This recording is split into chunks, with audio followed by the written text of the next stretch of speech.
Kottayam west police സ്റ്റേഷനിലെ ഡ്രൈവറായി ജോലി ചെയ്യുന്ന ആളുടെ മരണം നമ്മളെ കേരളത്തിലെ മുഴുവൻ ആൾക്കാരെ യഥാർത്ഥത്തിൽ ഞെട്ടിച്ചു എന്നാണ്. പോലീസ് ഉദ്യോഗസ്ഥനായ അദ്ദേഹം ഒരു ഗ്രേഡ് സബ് ഇൻസ്പെക്ടർ നിലവാരത്തിലെത്തി ഒരു ഡ്രൈവറാണ്. തെള്ളകത്ത് ഡ്യൂട്ടി കഴിഞ്ഞ് വരുന്ന വഴി ബൈക്കിൽ വരുമ്പോൾ അവിടെ ശാലി ശശിധരൻ്റെ ആളുടെ കടയിലെ റോഡ് സൈഡിലെ ആ കടയിലെ ആൾക്കൂട്ടം അവിടെ ചില പ്രശ്നങ്ങൾ ഉണ്ടാകുന്നു. ജിബിൻ ജോർജ് എന്നൊരാള് അവിടെ കടയടപ്പിക്കാൻ സമ്മതിക്കുന്നില്ല. ശാലി ശശിധരനും അവരുടെ സഹോദരനുമാണ് രാത്രിയിൽ ആ കട നടത്തുന്നത്. അവിടെ ആൾക്കൂട്ടം കണ്ടപ്പോൾ ലോ ആൻഡ് ഓർഡറിൽ ജോലി ചെയ്യുന്ന ഇദ്ദേഹം അവിടെ വണ്ടി നിർത്തി. കാര്യം അന്വേഷിക്കാനായിട്ടാണ്. ഉത്തരവാദിത്തമുള്ള ഒരു പോലീസ് ഉദ്യോഗസ്ഥനാണ്. അപ്പം ശ്യാമപ്രസാദ് അവിടെ നിർത്തിക്കഴിഞ്ഞപ്പോൾ ആ സ്ത്രീ പറഞ്ഞത് പോലീസ് വരുന്നുണ്ട്, നിങ്ങൾ മാറിപ്പോവും. കട അടപ്പിക്കാൻ സമ്മതിക്കാതെ നിൽക്കുന്ന സിബിൻ ജോർജിനടുത്ത് വന്നു കഴിഞ്ഞപ്പം അയാൾ കാണിക്കുന്ന ആ നിയമവിരുദ്ധമായ നടപടി ശ്യാമപ്രസാദ് മൊബൈലിൽ റെക്കോർഡ് ചെയ്യാൻ തുടങ്ങി. ഇത് ഒട്ടും അയാൾക്ക് പിടിച്ചില്ല. അയാൾ ചാടി വന്നു, ഇയാളെ അടിച്ചു, താഴെയിട്ടു. അതിനുശേഷം അത് പ്രതീക്ഷിച്ചില്ല ആ വെസ്റ്റ് പോലീസ് സ്റ്റേഷനിലെ സിവിൽ പോലീസ് ഓഫീസർ. താഴെ വീണ അയാളുടെ നെഞ്ചത്ത് കയറി ചവിട്ടി, പല പ്രാവശ്യം ചവിട്ടി. അതാണ് പിന്നീട് മരണമടയാനുള്ള കാരണം. ഈ സമയത്ത് ആ വഴി കുമരകത്തിലെ SHO ഷിജി പെട്രോൾ സഞ്ചരിച്ച് വരുന്ന വഴിക്ക് ഈ സംഭവം കണ്ടു. അദ്ദേഹം വണ്ടി സ്ലോ ഡൗൺ ചെയ്തപ്പം താഴെ വീണ് കിടന്ന ആ പോലീസ് ഉദ്യോഗസ്ഥൻ ശ്യാമപ്രസാദ് പതുക്കെ എഴുന്നേറ്റ് വണ്ടിയുടെ അടുത്ത് ചെന്നു, കാര്യം പറഞ്ഞു അദ്ദേഹത്തിൻ്റെ അടുത്ത്. അപ്പം തന്നെ അദ്ദേഹം കുഴഞ്ഞു വീണു. പെട്ടെന്ന് ആ സ്ഥലത്ത് നിന്ന് ഓടിപ്പോകുന്ന ആ വ്യക്തിയെ പെട്ടെന്ന് പോലീസ് ഉദ്യോഗസ്ഥർ ആ പോലീസ് ജീപ്പിലുണ്ടായിരുന്നവർ ചാടിപ്പിടിച്ചു. ഓടിപ്പോകാൻ ശ്രമിച്ച ജിബിൻ ജോർജ് എന്ന വ്യക്തിയായിരുന്നു. അയാൾ ഗുണ്ടയാണ്. നല്ല ഒന്നാം തരം വീട്ടിൽ ജനിച്ച ആളാണ്. MG യൂണിവേഴ്സിറ്റിയിലായിരുന്നു പിതാവിന് ജോലി. പിതാവ് ജോർജ് അവിടുത്തെ ജീവനക്കാരനായിരുന്നു. മകനെ പഠിപ്പിച്ച് നല്ല നിലവാരത്തിലെത്താൻ +2 കഴിഞ്ഞപ്പോൾ സിംഗപ്പൂർ വിട്ടു. സിംഗപ്പൂർ പോയി പഠിച്ച് അവിടെ ചില പ്രശ്നങ്ങൾ ഉണ്ടാക്കി. അവിടെ ചെന്നപ്പം മിക്കവാറും ഡ്രഗ്സിലേക്ക് അദ്ദേഹം മാറിക്കഴിഞ്ഞിരിക്കുന്നു. സിംഗപ്പൂര് ആൾക്കാർ പലരും ജോലിക്ക് പോവും, പഠനത്തിനൊക്കെ പോവുമെങ്കിലും അവിടെ ഡ്രഗ്സ് ധാരാളമായി ഉപയോഗിക്കുന്ന ആൾക്കാരുണ്ട്. എന്തായാലും അവിടെ ചില പ്രശ്നങ്ങൾ ഉണ്ടാക്കി കഴിഞ്ഞപ്പോൾ തിരിച്ചു വിളിച്ചു പിതാവ്. വീട്ടിൽ വന്ന് ഡ്രഗ്സിന് പൈസ ചോദിച്ചു, കൊടുത്തില്ല. പിതാവിനെ മർദ്ദിച്ചു. അതിനുശേഷം വീണ്ടും പല സന്ദർഭത്തിൽ ഡ്രഗ്സ് ചോദിച്ചു കഴിഞ്ഞ് പണം കൊടുത്തില്ല, പിതാവിനെ ചവിട്ടാൻ തുടങ്ങി. പിതാവിനെ ഒരിക്കൽ ചവിട്ടി ക്രൂരമായ പീഡനം നടത്തി. ക്രൂരമായ പരിക്ക് അദ്ദേഹത്തിനുണ്ടായി. പിതാവ് ഹോസ്പിറ്റലായി. ഈ സംഭവത്തിന് ശേഷം ഇയാൾ കൂടെ വയലന്റ് ആകുന്നു. പിതാവിനെ ചവിട്ടിയ കാലുകൊണ്ട് തന്നെയാണ് ആ SHO അല്ലെങ്കിൽ ആ അവിടുത്തെ സീനിയർ ഗൈഡ് ഡ്രൈവർ അദ്ദേഹം നെഞ്ചിന് പരിക്കേൽക്കാനിടയായത്.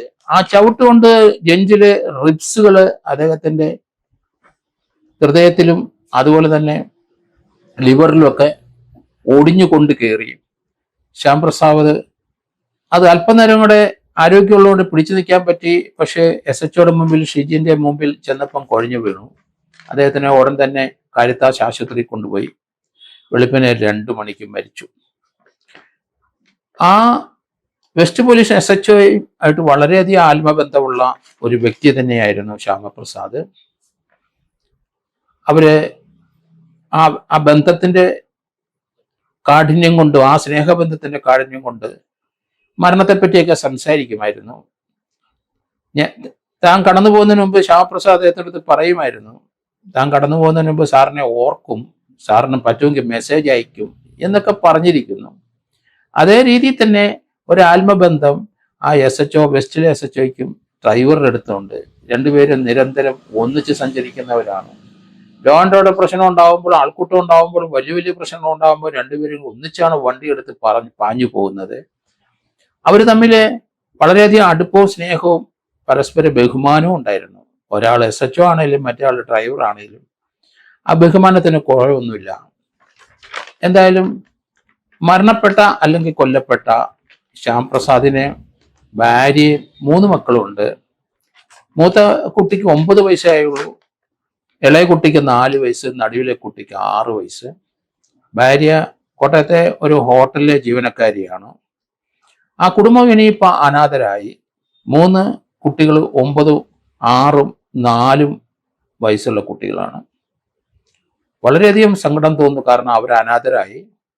എങ്കിലും ഇദ്ദേഹത്തെ ആനുകൂല്യങ്ങളെല്ലാം ആ വീട്ടിൽ ലഭിക്കുമല്ലോ. സാമ്പത്തികമായി ചിലപ്പോൾ അവർക്ക് പിടിച്ചു നിൽക്കാൻ തൽക്കാലം കഴിഞ്ഞാം. എങ്കിലും കുട്ടികൾ വളരും തോറും കൂടുതലോട് സാമ്പത്തിക ബുദ്ധിമുട്ടോട്ട് ആ കുടുംബം പോകും. അതൊന്നും അവർക്ക് മൊത്തമായി പരിഹരിക്കാൻ കഴിയില്ല. തീർച്ചയായിട്ടും പോലീസ് ഉദ്യോഗസ്ഥരെയും ഗവൺമെന്റിന്റെയും പോലീസ് ഡിപ്പാർട്ട്മെന്റിന്റെ ഒക്കെ സഹായം ലഭിക്കുമെങ്കിലും ആ കുടുംബത്തിന് നാഥനില്ലാതെ പോയി, ആശ്രയമില്ലാതെ പോയി. ഒരു പോലീസ് ഉദ്യോഗസ്ഥനായ ആ ശ്യാമപ്രസാദിനെ, അദ്ദേഹത്തിൻ്റെ ആ ഒരു അന്തരീക്ഷം, ആ അധികാരവും പവറുമുള്ള ഒരു വ്യക്തി സ്വന്തം കുടുംബത്തിലുള്ളപ്പം തീർച്ചയായിട്ടും അദ്ദേഹത്തിൻ്റെ ഭാര്യയ്ക്കും മക്കൾക്കും നല്ല പ്രൊട്ടക്ഷനും നല്ല സംരക്ഷണം തന്നെയായിരുന്നു. പക്ഷെ അതെല്ലാം മാറി ഇരിക്കുന്നു ആ സിറ്റുവേഷൻ. എന്തായാലും ഇതുപോലെയുള്ള അപകടങ്ങൾ പതുങ്ങിയിരിക്കുന്നതാണ് കേരളത്തിലെ പോലീസ് ഉദ്യോഗസ്ഥരുടെ ജീവിതത്തിൽ. വളരെയധികം ആൾക്കാർക്ക് ഇതുപോലെ പറ്റിയിട്ടുണ്ട്. വളരെയധികം ആൾക്കാർ പല ഗുണ്ടകളുടെയും മറ്റുള്ളവരുടെയും അവരുടെ കൈകൊണ്ട് മരണപ്പെട്ടിട്ടുണ്ട്. ധാരാളം പോലീസ് ഉദ്യോഗസ്ഥരുടെ കുടുംബങ്ങൾ പിന്നീട് കിടന്ന് നരകയാതന അനുഭവിച്ച് ജീവിച്ചവരുമുണ്ട്. ഇതൊക്കെ വ്യത്യസ്തമായ സാഹചര്യങ്ങൾ നമുക്കെല്ലാവർക്കും മനസ്സിലാവും. സമൂഹത്തിലെ എല്ലാ നിലവാരത്തിലും ഉള്ളവർക്കും ഇത് തന്നെ സംഭവിക്കും. അവരും അനാഥരാകും.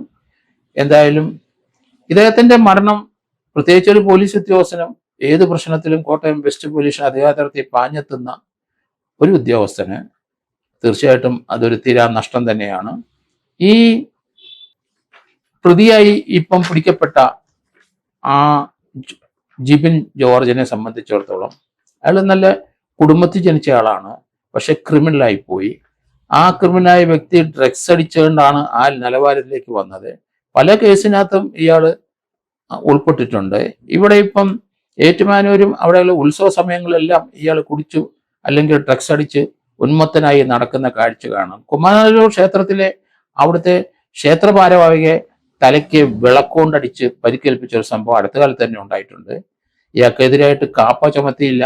പക്ഷേ പ്രിവെന്റീവ് അറസ്റ്റ് കൂടെ സമയത്ത് ഇയാളെ പോലീസ് സ്റ്റേഷൻ സൂക്ഷിക്കാറുണ്ട്. പക്ഷേ ഇയാളെ തീർച്ചയായിട്ടും കാപ്പായ്ക്ക് അകത്ത് കഴിഞ്ഞെപ്പറ്റി കോട്ടയം SP ആലോചിക്കണം. പക്ഷേ ഇപ്പം തീർച്ചയായിട്ടും അയാൾക്ക് മർഡർ കേസ് പ്രതിയാണെങ്കിലും അയാൾക്ക് 60 ദിവസം കഴിഞ്ഞോ അല്ലെങ്കിൽ 90 ദിവസം കഴിഞ്ഞോ ജാമ്യം ലഭിക്കാനുള്ള സാധ്യതയുണ്ട്. അതുകൊണ്ട് ഈ മർഡറിനൊപ്പം തന്നെ കാപ്പ കേസ് ചുമത്തുന്നതിന് നിയമ തടസ്സങ്ങളൊന്നുമില്ല. കാരണം അതിനു മുമ്പ് തന്നെ ഇയാളെ പല സന്ദർഭത്തിലും പല കേസിനായിട്ട് ഇടപെട്ടിട്ടും കാപ്പ കേസ് ചുമത്താതെ പോയതാണ്. അതുകൊണ്ട് ഇയാൾ ജാമ്യത്തിൽ പോകാതിരിക്കണം, കാപ്പ ചുമത്തണം. അതോടൊപ്പം തന്നെ ഇയാളെ ലൈഫ് ഇംപ്രിസൺമെന്റിലേക്ക് ഇയാളെ തീർച്ചയായിട്ടും ശിക്ഷിപ്പിക്കണം. അത് തന്നെയല്ല, ഇയാൾക്ക് ഒരു പോലീസ് ഉദ്യോഗസ്ഥനെ ആയതുകൊണ്ട് ചിലപ്പം ലോ ആൻഡ് ഓർഡർ തന്നെയുള്ള ഒരു ഉദ്യോഗസ്ഥനെ വകവരുത്തിയത് കൊണ്ട് ഒരു ക്യാപിറ്റൽ പണിഷ്മെന്റ് കിട്ടാനുള്ള സാധ്യത വളരെ കൂടുതലാണ്.